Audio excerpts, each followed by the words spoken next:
اس امت محمدیہ صلی اللہ علیہ وسلم کی جہاں بہت ساری فضیلتیں ہیں، اس میں ایک خصوصیت یہ بھی ہے کہ اس امت کی جسمانی قوت بھی کم اور اس امت کی عمریں بھی کم. پچھلی امت کی عمریں زیادہ ہوتی، اس امت کی عمر بھی کم اور جسمانی قوت بھی پچھلی قوموں سے بہت کم ہے. حضور اکرم صلی اللہ علیہ وسلم کو اس کا فکر تھا کہ میری امت کی عمریں پچھلی امتوں کے مقابلے میں کم ہیں. 60-70 کے درمیان میری امت کی عمریں بتا دی گئی مجھے. اب میری امت اعمال میں دوسری امتوں سے آگے کیسے بڑھے گی؟ وہ 500-500 سال، 400-400 سال، 300-300 سال عمل کریں اور میرا امتی 60-70 سال کے درمیان کی عمر تک عمل کرے، تو میری امت اعمال میں آگے کیسے بڑھے گی؟ تو اللہ رب العزت نے ایسے اعمال اس امت کو عطا فرما دیے کہ یہ اپنے کم وقت میں زیادہ عمل کا اجر کما سکتے ہیں. اس لیے جو فضائل اور اجور اس امت کو دیے گئے ہیں اعمال کے، وہ پچھلی امتوں کو نہیں دیے گئے. لیکن امت نے اس کم عمری میں اتنے مواقع ملنے کے باوجود ناقدری اور ناشکری کی وجہ سے اپنے اعمال کو ضائع کر لیا. عمل ضائع ہوتا ہے دو چیزوں کی کمی سے، ایک احتساب کی کمی، دوسری علم کی کمی.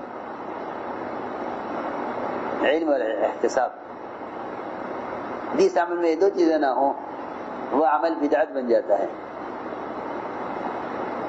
احتساب نہ ہو تو عمل عادت بن جائے گا، اور علم نہ ہو تو عمل بدعت بن جائے گا. ساری جتنی بدعات ہیں وہ صرف اس لیے ہیں کہ اس عمل کی تو خبر ہے لیکن اس عمل سے متعلق علم کی خبر نہیں ہے کہ یہ عمل کیوں ہے. بہت سے ایسے مواقع ہیں کہ جس کو مسلمانوں نے بدعت بنا لیا ہے، حالانکہ وہ اعمال بڑی اونچی سنتیں ہیں. جس میں سے ایک صوم عاشورہ ہے، عاشورہ کا روزہ. پہلے یہ فرض تھا، پھر رمضان کے روزے پر آنے پر یہ روزہ مستحب ہو گیا، ورنہ پہلے فرض تھا. رات کا قیام تہجد بھی پہلے فرض تھی، پھر 1 سال کے بعد اس کو نفل کر دیا گیا. اسی طرح صوم عاشورہ پہلے فرض تھا. یہود یہ روزہ رکھتے تھے کیونکہ، اور یہ روزہ فرعون سے نجات کے شکرانے میں رکھا جاتا تھا. آپ نے دیکھا کہ یہود روزہ رکھتے ہیں. یہ کیوں رکھتے ہیں؟ کہ یار ہم اس لیے روزہ رکھتے ہیں کہ اس مہینے میں اس دن ہمیں نجات ملی تھی فرعون سے، اس لیے بنی اسرائیل روزہ رکھتے تھے اس کے شکرانے میں. تو آپ نے فرمایا کہ ہاں یہ روزہ ہم بھی رکھیں گے لیکن ہم یہود کی مخالفت کریں گے. صحابہ نے عرض کیا کہ یہود کی تو ہمیں مخالفت کرنی ہے، اس دن تو وہ روزہ رکھتے ہیں. فرمایا کہ اگر میں اگلے سال تک باقی رہ گیا تو میں 2 دن کا روزہ رکھوں گا، 9 کو بھی اور 10 کو بھی. اس لیے 2 روزے رکھنے چاہیے، 9-10 رکھو یا 10-11 کا روزہ رکھو، 9-10 یا 10-11. یہود کی مخالفت میں، جب نیک عمل میں ان کی مخالفت ہے تو برے اعمال میں کتنی مخالفت کرنی چاہیے. جب ایک نیک عمل میں بھی ان کی مخالفت کرنی ہے، حالانکہ روزہ نیک عمل ہے، اگر وہ 1 روزہ رکھیں تو ہم 2 روزے رکھیں گے ان کی مخالفت میں. تو میں سوچ رہا تھا میں آج کہ جب نیک عمل میں مسلمان کے لیے یہود کی مخالفت کا حکم ہے تو ان کے برے اعمال میں کتنی مخالفت کا حکم ہوگا. حالانکہ روزہ نیک عمل ہے مگر اس میں بھی ان کی مخالفت کرنی ہے، روزہ چھوڑ کر نہیں بلکہ 2 روزے رکھ کر. کہ ان کا معمول ایک روزے کا ہے. آپ نے فرمایا صحابہ سے کہ تم 2 روزے رکھو، یا 9-10 کا روزہ رکھو یا 10-11 کا روزہ رکھو. لیکن میرے دوستو عزیزوں، امت نے اعمال کے مواقع کو علم اور احتساب نہ ہونے کی وجہ سے رسم اور بدعت بنا لیا ہے. اپنے اعمال کے اندر احتساب پیدا کرو، اور احتساب پیدا ہوتا ہے کسی عمل کے فضائل کو یاد رکھنے سے کہ اس عمل کے کیا فضائل ہیں، اس دن کے کیا فضائل ہیں. یعنی اس دن سے تو انسانیت کی ابتدا ہوئی ہے. انسانیت کی ابتدا آدم علیہ السلام میں روح پھونکی گئی ہے، وہ اسی دن سب سے پہلا کام یہ ہوا کہ آدم علیہ السلام کے پتلے میں روح ڈالی گئی، اور ابراہیم علیہ السلام کی پیدائش بھی اسی دن ہوئی، اور موسیٰ علیہ السلام کو ان کی قوم کو نجات فرعون سے اسی دن ملی، اور یوسف علیہ السلام جیل سے اسی دن نکالے گئے، اور ادریس علیہ السلام کو ورفعناہ مکان علیہ، رفعناہ مکان علیہ یعنی ادریس علیہ السلام کو اونچے مقام پر پہنچایا، یعنی جنت میں. سورج کی تپش کو کم کرایا تھا دعا کرا کے کہ فرشتہ جو سورج پر مسلط متعین ہے وہ اس کی گرمی کو کیسے برداشت کرتا ہوگا جب اتنی دور رہنے والے انسان اس کی گرمی سے پریشان ہیں. اللہ سے دعا کی کہ اللہ اس فرشتہ جو تو نے سورج سے متعین کیا ہوا ہے اس سے گرمی کو کم کر دے.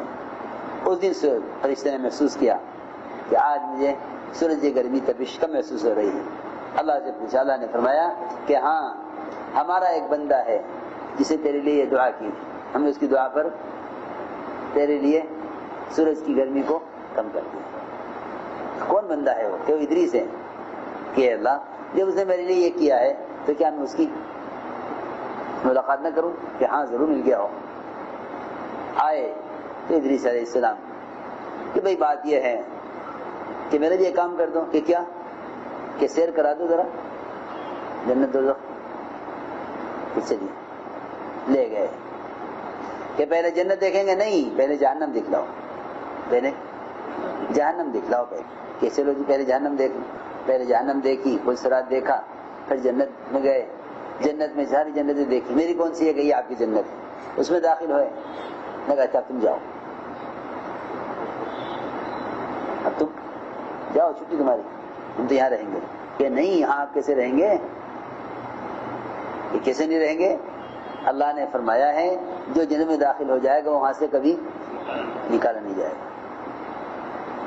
فرشتے نے کہا اللہ نے یہ بھی تو کہا ہے وَإِن مِّنكُمْ إِلَّا وَارِدُهَا كَانَ عَلَىٰ رَبِّكَ حَتْمًا مَقْضِيًّا، یہ بھی تو کہا اللہ نے. تو ادریس صاحب نے کہا اسی لیے تو پہلے جہنم ہو کر آیا ہوں،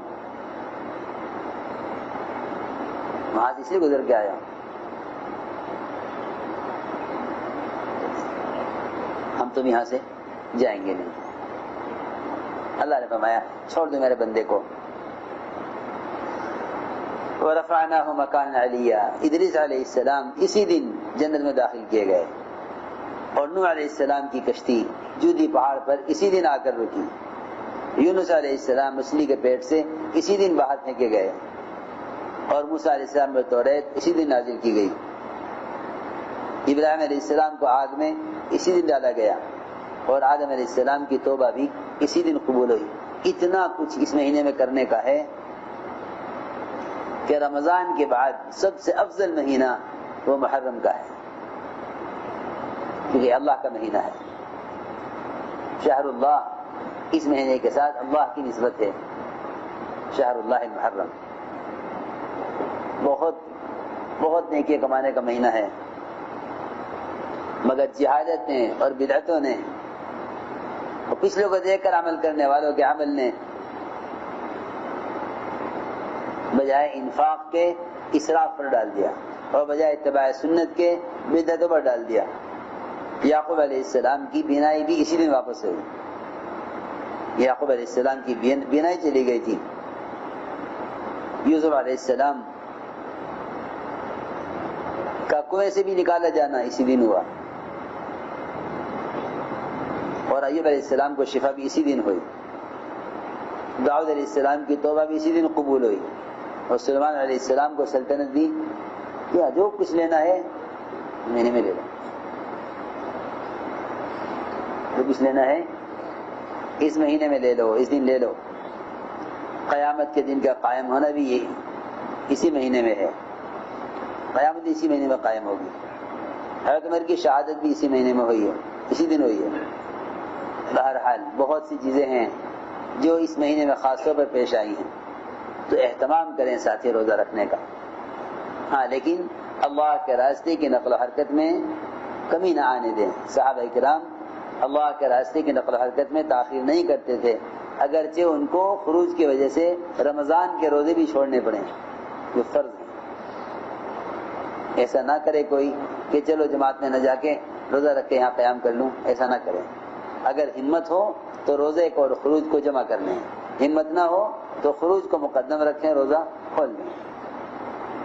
فرماتے ہیں ابو قتادہ رضی اللہ تعالی عنہ تو حضور اکرم صلی اللہ علیہ وسلم سے پوچھا گیا عاشورہ کے دن کے روزے کے بارے میں، فرمایا 1 سال کے گناہ معاف کرا دیتا ہے روزہ،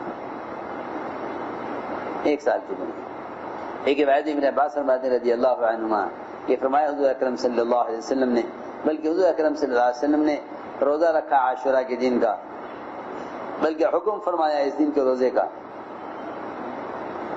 فرماتی ہیں عائشہ رضی اللہ تعالی عنہ، ایک روایت میں ہے، فرماتی ابن عباس رضی اللہ تعالی عنہ کہ سوال کیا گیا، ان سے پوچھا گیا عاشورہ کے دن کے بارے میں، تو فرمایا کہ میں نہیں جانتا کہ حضور اکرم صلی اللہ علیہ وسلم نے روزہ اس دن کے روزے کو علاوہ کسی اور دن کو فضیلت دی ہو اس پر سوائے رمضان کے، کہ رمضان کے علاوہ کسی اور دن کے روزے کو، محرم کے روزے پر فضیلت دی ہو۔ ایک روایت میں ہے کہ فرمایا حضور اکرم صلی اللہ علیہ وسلم نے کہ کوئی دن روزہ رکھنے میں عاشورہ سے افضل نہیں ہے سوائے رمضان کے مہینے کے۔ سب سے افضل روزہ رمضان کا مہینہ یا عاشورہ کا روزہ ہے، رمضان کا روزہ یا عاشورہ کا روزہ۔